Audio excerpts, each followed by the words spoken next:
Good morning, friends. Good to see you this morning. I'm Brian. I'm PB. I'm the pastor here at Christ United Methodist Church in Waynesboro. Great to be here. Great to be here with you today for another episode of PB Reads the Bible. Yes, I read the Bible. I read the Bible fairly regularly anyway. I think yesterday I actually forgot to do my personal readings. I'm going to have to double up today. But this is a special thing. This is PB Reads the Bible with you. I hope you're learning from these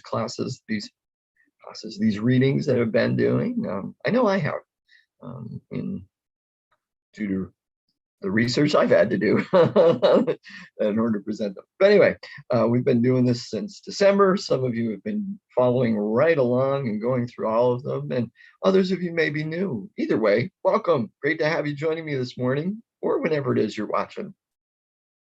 Because I know 9 o'clock in the morning may not be exactly right time for some of you. You've got work, you're a little sleepy and you're still in bed. Mornings aren't good for you. Or you're in the hospital or have to go for medicals or whatever. So, but you're finding time to be with me. So thank you for that. That means a lot. Let me know you're there. Let me know you're there. You probably know I was going to say that. You know what I'm going to say next. Go ahead and check in. We're on Facebook and YouTube, and they just tell me numbers of viewers, how many people are watching now, and how many people have watched total and all that kind of stuff. But I like to know maybe who it is, so that just for the heck of it. So this is your romper room roll call. Go ahead and check in. I don't keep track of your attendance. That's not my purpose for doing it. I think it's a way for us to connect at least a little bit through this virtual world, or not virtual, but digital world. Yeah, virtual sounds like it's not real. This is still real, although distant. So, I know a lot of you probably been wondering, my brother Ron is doing wonderful, amazing miracles happening. He was even sending out texts last night. So, he's doing really well. And I know that he thanks everyone for their prayers, and we ask for those to continue as he continues to heal and recover. Now, this morning I do have an additional prayer request that I'd ask you to keep in your prayers, and that's for my cousin Bonnie. She has she has to have a biopsy today.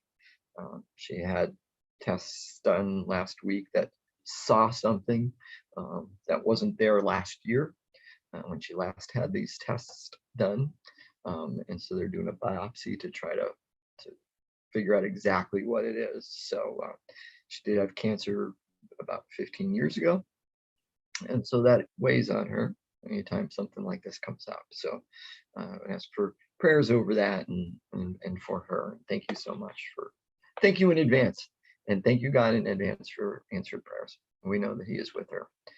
Good morning to you, Marcia. Good to see you this morning. Good morning, Marilyn. Good morning, Marilyn. So today, yes, we are working through the book of Daniel. Just got started the other day, not too bad. And today we are on chapter 3. And yes, today we're live. Tomorrow, I'm going to pre-record for tomorrow. I'll do that sometime today. And so when you see me still wearing this shirt, it's not that I'm wearing the shirt 2 days in a row. It's just so. It's just because I'm recording for tomorrow. So it doesn't really matter to you. It'll still be on live at 9 o'clock as far as you're concerned. So if you're signed up for notifications, you will get that notification that we are live at 9 o'clock. Oh, good morning, John. Good morning, Cheryl, and good morning, Dawn. Good to have so many folks joining us this morning. This is wonderful. So Monday and Tuesday will actually be pre-recorded as well. I have a 9 o'clock meeting, a Zoom meeting on Monday. So it would either be get you folks up for an 8 o'clock session live, or or it'll be pre-recorded and live at 9 o'clock. So I think we'll have the second. I'll pre-record and have it go live at 9 o'clock for you.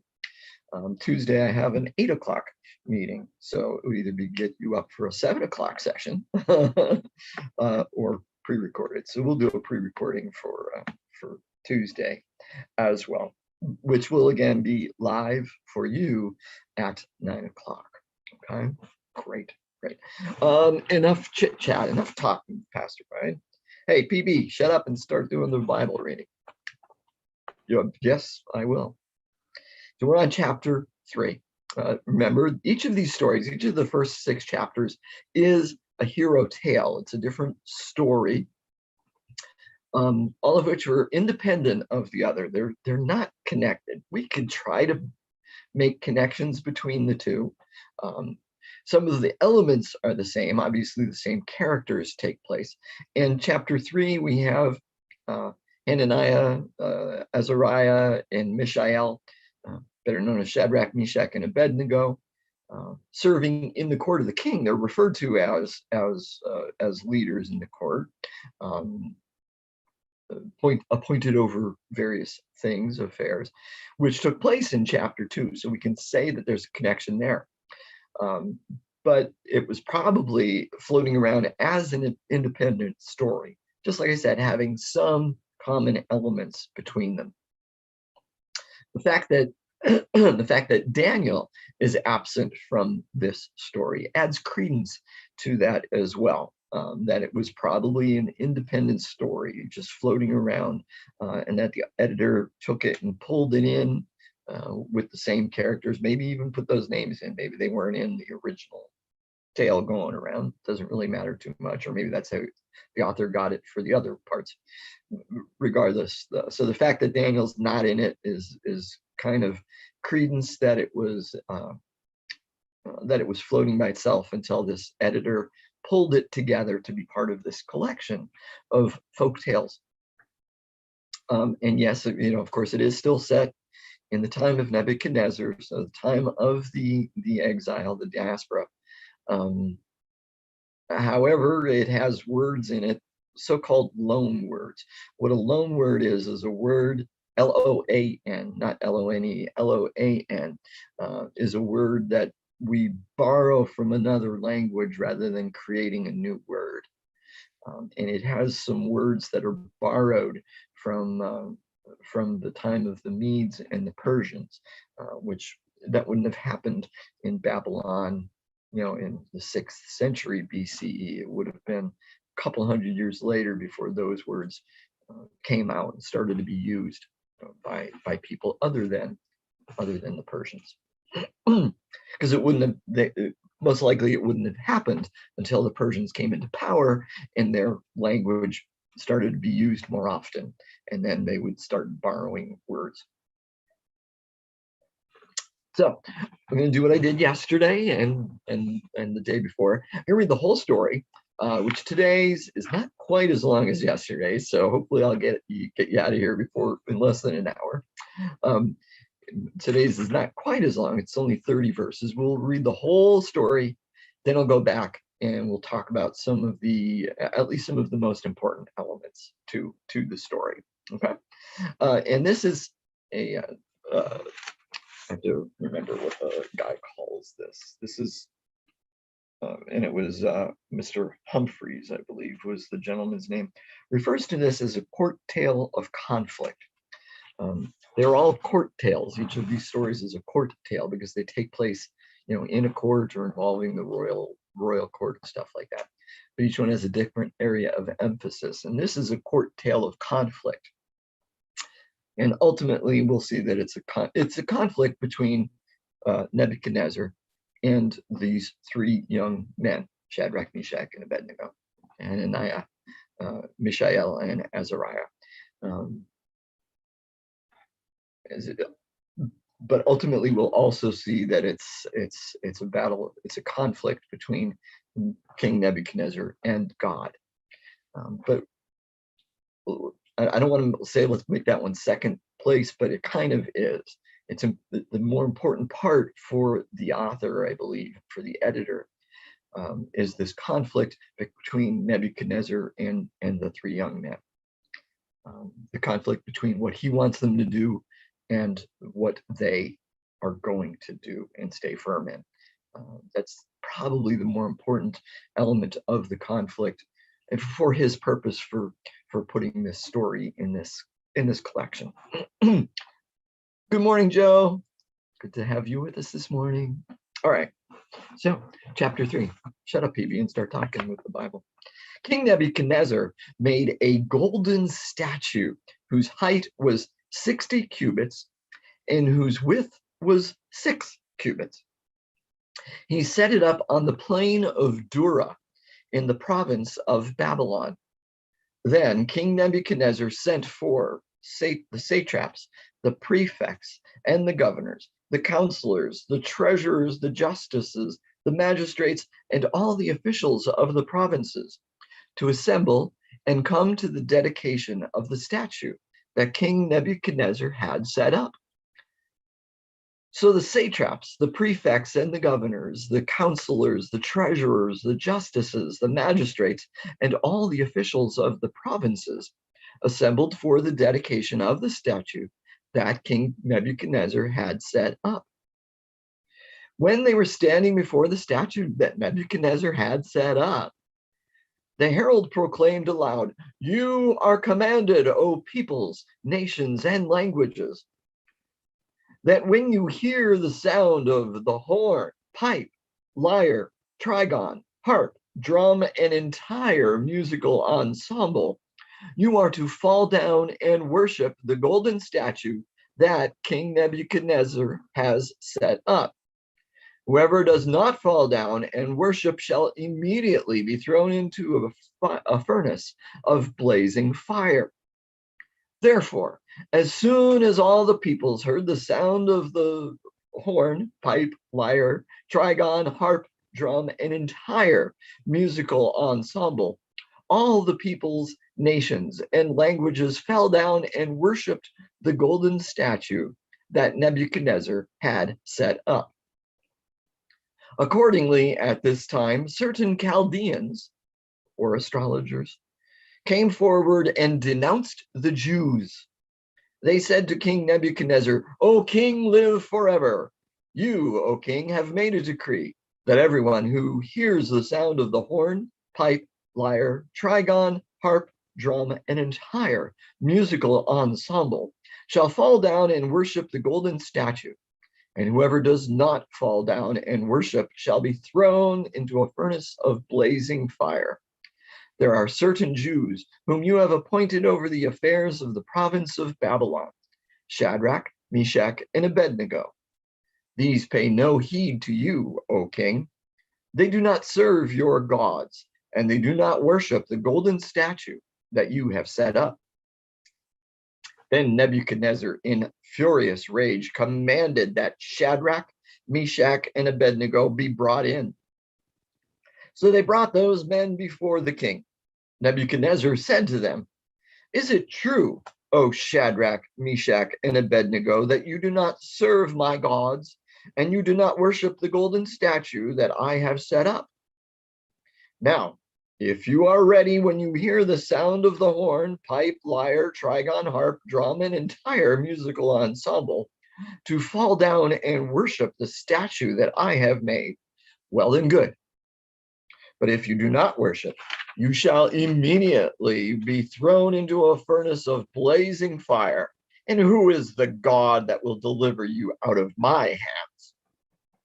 Shadrach, Meshach, and Abednego answered the king, "O Nebuchadnezzar, we have no need to present a defense to you in this matter. If our God whom we serve is able to deliver us from the furnace of blazing fire and out of your hand, O king, let him deliver us. But if not, be it known to you, O king, that we will not serve your gods and we will not worship the golden statue that you have set up." Then Nebuchadnezzar was so filled with rage against Shadrach, Meshach, and Abednego that his face was distorted. He ordered the furnace heated up 7 times more than was customary, and ordered some of the strongest guards in his army to bind Shadrach, Meshach, and Abednego, and to throw them into the furnace of blazing fire. So the men were bound, still wearing their tunics, their trousers, their hats, and their other garments, and they were thrown into the furnace of blazing fire. Because the king's command was urgent, and the furnace was so overheated, the raging flames killed the men who lifted Shadrach, Meshach, and Abednego. But the three men, Shadrach, Meshach, and Abednego, fell down bound into the furnace of blazing fire. Then King Nebuchadnezzar was astonished and rose up quickly. He said to his counselors, "Was it not three men that we threw bound into the fire?" They answered the king, "True, O king."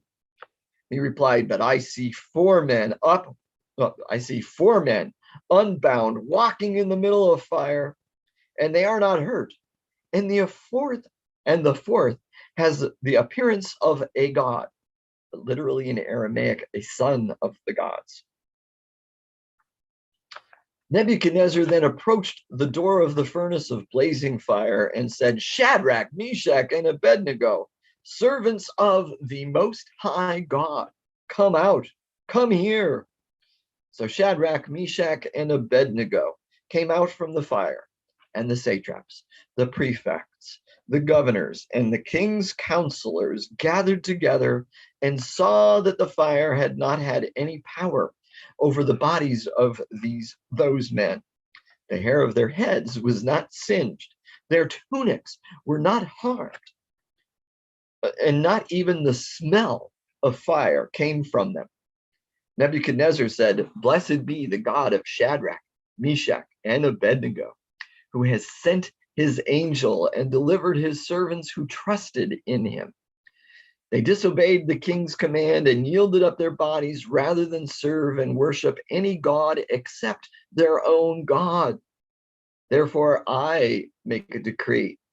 Any people, nation, or language that utters blasphemy against the God of Shadrach, Meshach, and Abednego shall be torn limb from limb, and their house laid in ruins. For there is no other God who is able to deliver in this way."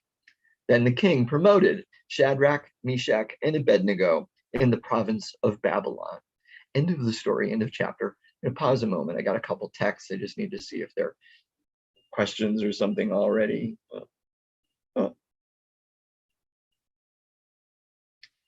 A prayer request, actually. So I'll share this one.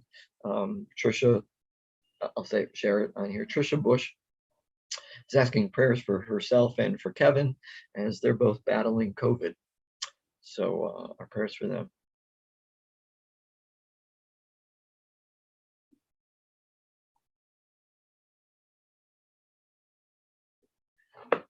That's it. Wonderful. Okay, good. The other was not a question to be answered then either. All right, so great story, right? Filled with drama, very dramatic. This is a wonderful story. Artists have picked up on this story throughout the centuries, and lots of people know this story. Even people who don't read the Bible know the story. You kind of mention it, and they at least have some idea what took place, and it's wonderful. It's wonderful, cool stuff. So let's talk about some of the details, some of the points that the original author and or the editor were trying to make through the whole thing. All right. So first thing we're going to talk about is this golden statue.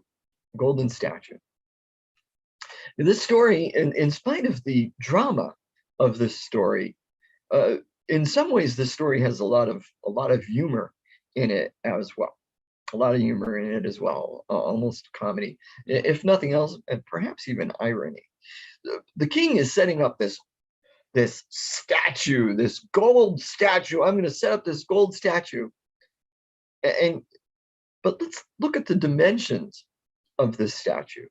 60 cubits high, but it's only 6 cubits wide. That seems weird. That seems weird, doesn't it? I mean, 6, approximately 1.5 per, so that's 6, that's 9. It's 9 feet, it's 9 feet wide, but it's 90 feet high. That's pretty weird looking. It's pretty weird looking. Also, to me, maybe not very stable of an item. Of course, depending on what it's made out of. But it says it's made out of gold. Now, others would say, well, it was probably made out of stone and just covered with gold. Well, that's possible. But again, that's not what the story says. The story says it was made out of gold. Made out of gold. So I think the point is, as grand as the king is making this statue, it's kind of weak of a statue to be that tall, but only that wide. You know what I mean? You know what I mean? So I think there's something there from the original storytellers, or the editor, if he or she did something with that. Now, what is the statue of? What is the statue of? We're never told. We're not told what the statue is of. And that could have an impact on the story, how we understand it. It could be a couple different things. It could be a statue of a god, one of the gods of Babylon, whatever the chief god might have been. Maybe that's what Nebuchadnezzar built this statue with that god's representation on it. However, it also could have been a statue of Nebuchadnezzar himself. It doesn't say that. Those are the two understandings, the two possibilities, at least the two that I'm aware of. It might be a god, or it might be Nebuchadnezzar. And if it's Nebuchadnezzar and he's asking that it be worshipped, then this king, Nebuchadnezzar, is trying to divinize himself. He's trying to divinize himself, make himself this divine being, turn himself into a god. And that's, so it's one of the two. We're never told. Every time, as many times as it is referred to in the story, it is only referred to as the image that King Nebuchadnezzar has set up. Now, so why does the editor, if nobody else, not specify what it is of? Again, I think, and I'm not coming out of left field on this. I'm not way out in left field on this. But the reasoning that I agree with most from biblical scholars is that the editor is playing things a little bit safe, perhaps. Remembering that the story is being put together. First of all, it was written, like I said, during the time of one of the Hellenistic empires.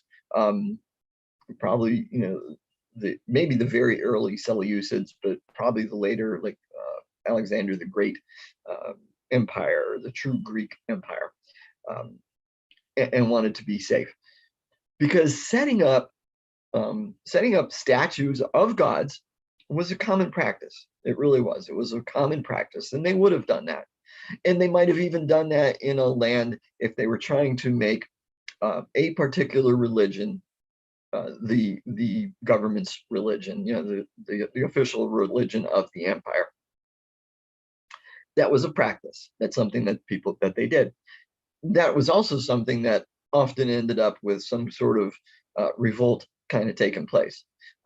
In 40 AD, Caligula set up a statue in the temple in Jerusalem, and while the Roman Empire was in charge, and that caused problems.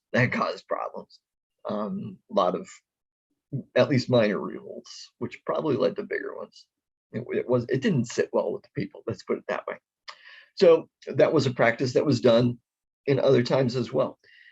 At the time of the editor of this, in the later period, the period of Antiochus Epiphanes IV, he put a statue, gold, or at least gold covered, of Apollos, Zeus, basically Apollos, in the temple. and presumably sacrificed swine on the altar. So it became the great desecration, that Daniel speaks about in the second half of Daniel, when they talk about the greats, and says, those who know, you know what I'm talking about. It's underhanded. It's a safe way of talking about Antiochus Epiphanes doing it. So anyway, it may very well have been a statue of a god, and the author is probably pointing to Antiochus Epiphanes. Okay, but by saying about this without actually saying, yeah, I'm talking about Antiochus Epiphanes. Or it could have been one of the prior emperors did something similar. So is it important? Was it a god, or was it Nebuchadnezzar? Not really. The difference would be, if it was a god, then it's the idea of this trying to create a single religion. If it's of Nebuchadnezzar himself, then he's trying to turn himself into a god. So it's at that point, it's not even whether or not these three are going to worship a god other than Yahweh, but are they going to worship a human being rather than Yahweh? Okay, so those are the two thoughts that could be going through our heads based on if we think of it as a god or as Nebuchadnezzar. All right, so the story has a lot of repetition in it as well. I already said, every time they talk about the statue, it is the image that King Nebuchadnezzar has set up. Again and again and again, that phrase is used multiple times. The listing of the officials is in there several times. A fairly extensive, lengthy one, right? Satraps, prefects, governors, advisors, treasurers, etc., etc., etc. Important? Not a whole lot, except to show that it's everybody, it's all of the officials of his court, and they're listed in, presumably, by what I'm reading, listed in descending order of rank. So, general, colonel, major, captain, lieutenants, right, down through his court, through the king's court. It also lists the musical instruments number of times, again and again. It goes through them. When you hear the sound of the horn, the pipe, the lyre, the zither, the trigon, the harp, the drum, this orchestra, this mini orchestra. So it lists it, it repeats it again. Right? So we get to the kind of the meat of it. The king's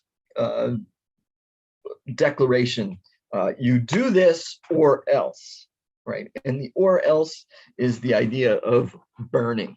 You do this or you're going to be burned. You're going to be thrown into the furnace alive. That was something that happened. Not a doubt.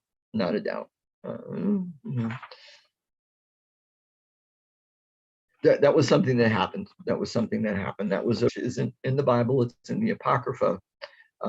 There is a story of a woman, a faithful Jewish woman keeping kosher, keeping Torah, a Torah keeping woman, and I believe it's 7 sons that Antiochus Epiphanes IV roasted in a frying pan, a very large frying pan.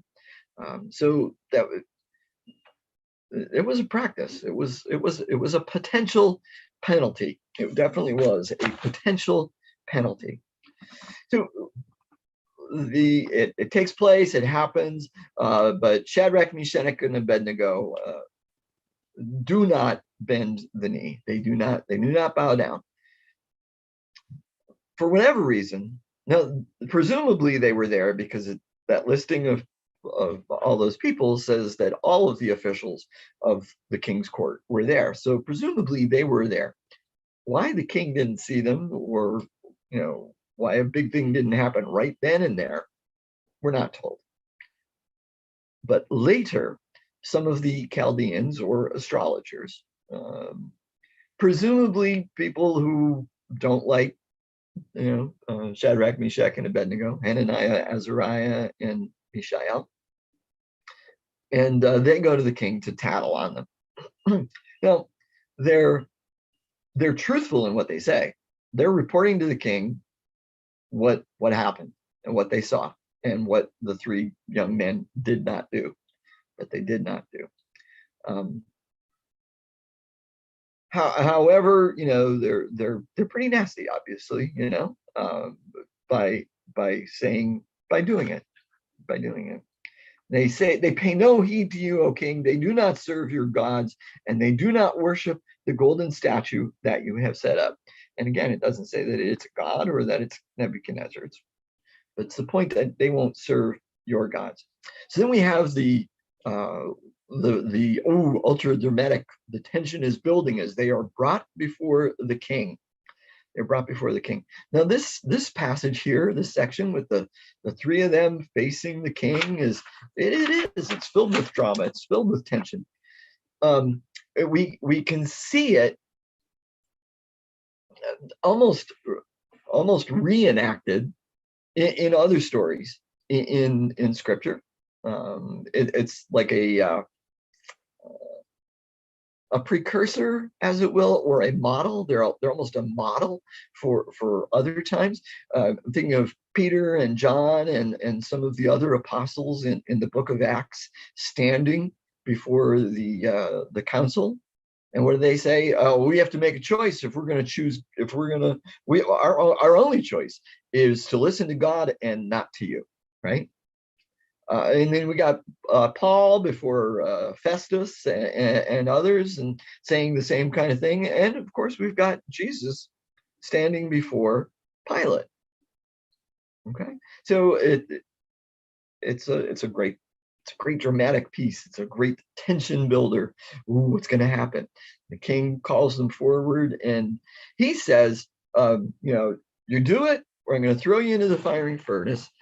And who is the God who will deliver you out of my hands? Which is completely rhetorical. Completely rhetorical. He does not expect it to happen. He's basically saying there's nobody and no God that can save you. It's a rhetorical question at that point. Now Shadrach, Meshach, and Abednego have their big answer. And they say, "Oh, Nebuchadnezzar, we have no need to present a defense to you in this matter. If our God whom we serve is able to deliver us from the furnace of blazing fire and out of your hand, O king, let him deliver us. But if not, be it known to you, O king, that we will not serve your gods, and we will not worship the golden statue that you have set up." Pause, period, whatever, end of that section. And you probably have footnotes in your Bible. that entire passage is filled with some words that are very difficult to translate. The grammar is very difficult to translate. The sentence structure is difficult to translate, and you might even have some different ones in it. Some make their statement as far as we have no need to present a defense to you, is what the NRSV says. Some translations make it, we do not deign to answer you. It's bold, it's brash, it's probably not very accurate to the Aramaic. At least one of the translations, the TEV, translates it pretty literally and says, "Your Majesty, we will not try to defend ourselves. We will not try to defend ourselves. There's no need for us to say anything." And here's a full translation by Andre Lecoq. It's an accurate translation. It's an accurate translation. He puts it in his book, Daniel. He translates it this way: Shadrach, Meshach, and Abednego answered the king in these terms: "Nebuchadnezzar, we do not need to answer you in this matter. If our God whom we serve can deliver us, he will deliver us from the crematory oven and from your hands, O king. If not, be it known unto you, O king, that we do not serve your gods, and we will not worship the gold statue which you have set up." So Big differences between them? Not necessarily. Sometimes we try to force some different translations that it does not say that our God can save us, but if God chooses not to. But sometimes we hear it that way, but that's not the point. It does say if our God can save us, then he will. But if not, it doesn't matter. So what's the important part? The important part of this story, what makes them heroes and what makes this a hero tale, is the fact that they stand up and they're holding true to their faith. They're holding true to their faith. In spite of this tale of court conflict, a court tale of conflict, I think is probably how it's supposed to be said. They're standing firm. They're saying, regardless of the consequences, we choose to not do what you say. We're not going to do it. We're not going to worship your gods. We're not going to bow the knee to that gold statue, whatever that gold statue is of. So the king flies into a rage. His face is contorted. Has the furnace turned up to 7 times hotter than it should be. Remember what we said about the words, about numbers, especially number 7, very symbolic. And it's like a perfect number. It's as high as it could go. So it's 10 or it's 11 if you ever watched Spinal Tap. Kind of thing. So it's impossible. That's the point. That's the point of the story. It's almost cartoonishly hot. So hot that the people who try to throw them in die, which again was a relatively common part of the story of these hero stories. In a book, in his book called The Book of Daniel, Mr. A. Jeffrey points out it is characteristic of martyr legends that the tormentors of the righteous suffer the very penalty they proposed for their victims. Okay. Looking ahead to Daniel 6, the story of Daniel in the lion's den, Daniel's accusers are the ones that get consumed by the lion. In the book of Esther, it is Haman who is hung on the gallows that he himself had built for Mordecai, to have Mordecai built on. And again, in a non-biblical, an extra-biblical book text called Susanna, there's a story of Susanna and these wicked elders in the community who want her put to death are the ones who are put to death. So it's kind of the tradition of the martyr tale, the martyr story, that the evil people, the ones who are opposing the martyrs or the heroes, are the ones that end up dying by the means that they had intended the martyrs to die from. Okay, so the teller of this tale is truly sticking with tradition and proper way, and some of those common tropes, we might say. So they're thrown in and they fall, and king jumps up because now there's not 3 tied and bound, but there's 4. There's a 4th person in there, and they're all walking around. And the fourth one looks like a son of the gods. NRSV says looks like a god, has the appearance of a god. Others say a son of the gods, which is what the NIV says. It's probably more literal to the Aramaic to say a son of the gods. So who is this 4th quote unquote being or person? Well, Nebuchadnezzar himself later in verse 28, I believe, says it's an angel of your God. It can be viewed in a number of ways. This person can be viewed in a number of different ways, and has been throughout the years and throughout the centuries, especially in like 19th century America and into the 20th century and stuff like that. It could be an angel. It could be God's self making an appearance. It is definitely a theophany, an appearance of God in some form. We could say that it is Emmanuel, God with us. But we can be Emmanuel to somebody today. So it doesn't literally mean God or Jesus. Many people, and especially in the 19th and 20th century, tried to say, oh, this is Jesus. This is a precursor to Jesus. This is a messianic message.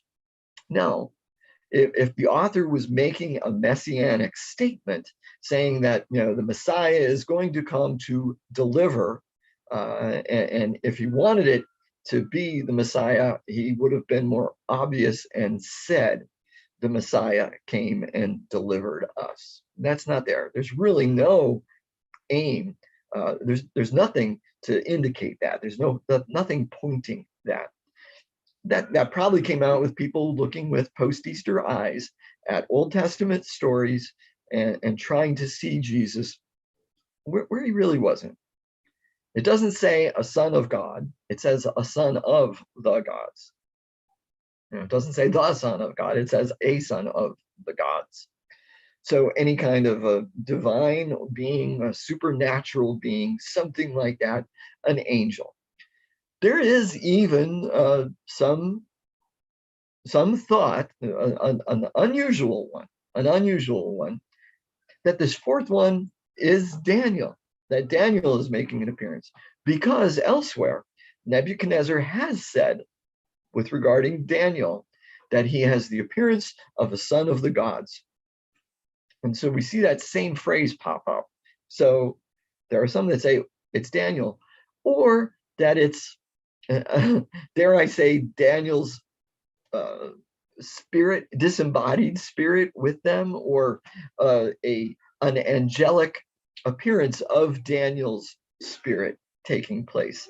So something like that, like a supernatural equal of Daniel is in there. Don't know. Ultimately, we don't know. Suffice it to say, it is some sort of a supernatural being, a miraculous appearance, and that this person does offer protection and healing to the three who were thrown in. Right?